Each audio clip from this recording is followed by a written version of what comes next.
Hey, what's up guys? So in this video, we will see how to increase iPhone ringtone volume on any iPhone. Now to do that, first of all, just check the speakers of your iPhone and check if they are blocked by any dust or debris. After you do that, the next step is to increase the volume on your iPhone. Now just press the volume up button to increase the volume on your iPhone.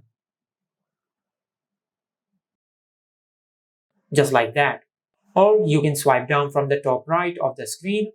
Now once you open the control center, from here you can increase the volume on your iPhone.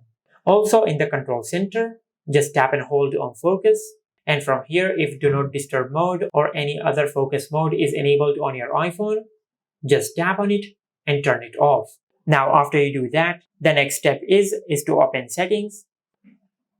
Then tap on sounds and haptics. From here, if silent mode is enabled on your iPhone, just disable this toggle and turn off silent mode on your iPhone. And most importantly, if ringtone slider is on low, just swipe the ringtone slider to the right side and increase the ringtone volume on your iPhone. Just like that. And this is how you can increase the ringtone volume on any iPhone. Make sure to like, comment, and subscribe. Thank you for watching.